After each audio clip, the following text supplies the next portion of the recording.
Le courage n'est pas l'absence de peur, mais la capacité de la vaincre. Napoléon Bonaparte. Dans les méandres de l'âme humaine réside une force obscure, une confiance qui ne se pavane pas sous les feux de la rampe, mais qui commande le respect par sa seule présence. Cette confiance, que l'on pourrait nommer confiance sombre, est une arme silencieuse, une puissance qui émane de l'intérieur et qui, une fois maîtrisée, rend son détenteur invincible. Elle n'a que faire des regards extérieurs, des applaudissements ou des jugements. Elle existe en soi, pour soi, et c'est précisément cette autonomie qui la rend si redoutable. Dans une société obsédée par l'image et la performance, où la confiance est souvent mesurée à l'aune de l'extraversion et de l'assurance ostentatoire, la confiance sombre détonne comme un éclair dans un ciel trop sage.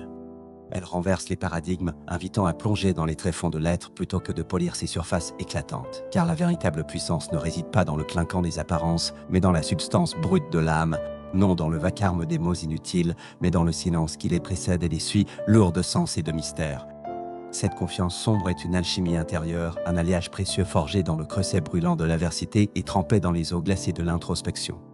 Elle ne s'acquiert pas par des artifices ou des discours enflammés, mais par un lent et patient labeur sur soi-même, une confrontation brutale avec ses peurs les plus enfouies, une acceptation lucide de ses zones d'ombre. Elle est le fruit d'un courage discret, celui qui ne s'affiche pas mais se vit, celui qui naît du chaos intérieur dompté. Prenons l'exemple du silence, ce compagnon fidèle de la confiance sombre. Imaginez une salle de réunion où les voix s'entrecroisent, où les égos s'affrontent dans un tumulte assourdissant.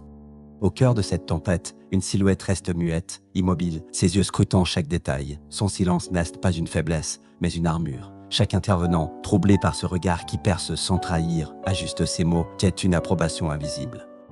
Puis soudain, elle parle. Quelques mots, rares, choisis, tombent comme des pierres dans un lac immobile et leur écho résonne bien au-delà de leur simplicité. Le silence, loin d'être un vide, est un espace saturé de pouvoir, un terrain où l'observateur devient maître. La maîtrise émotionnelle, elle aussi, est une arme d'une finesse redoutable. Considérez un négociateur plongé dans une crise où chaque seconde pèse une éternité, les enjeux sont écrasants, les tensions électriques. Pourtant, son visage demeure un masque de sérénité, ses gestes lents et assurés. Cette impassibilité n'est pas froideur, mais stratégie.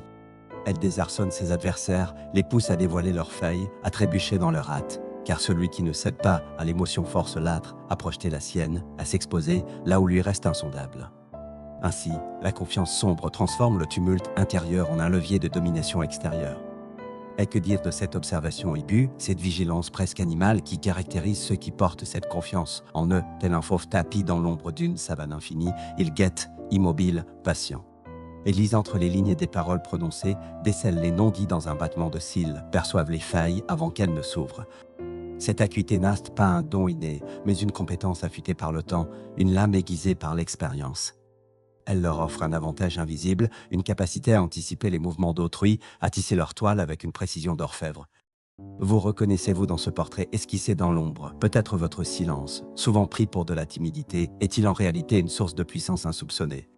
Lorsque vous entrez dans une pièce, vous ne cherchez pas à remplir l'espace de mots superflus. Vous observez, vous pesez, et cette retenue intrigue, attire les regards comme un aimant. On vous trouve mystérieux, parfois intimidant, sans que vous ayez à lever le ton ou à brandir une menace. Votre présence, discrète mais pesante, s'impose d'elle-même. Aux émotions, bien que profondes comme un océan, restent voilées, enfouies sous une surface lisse.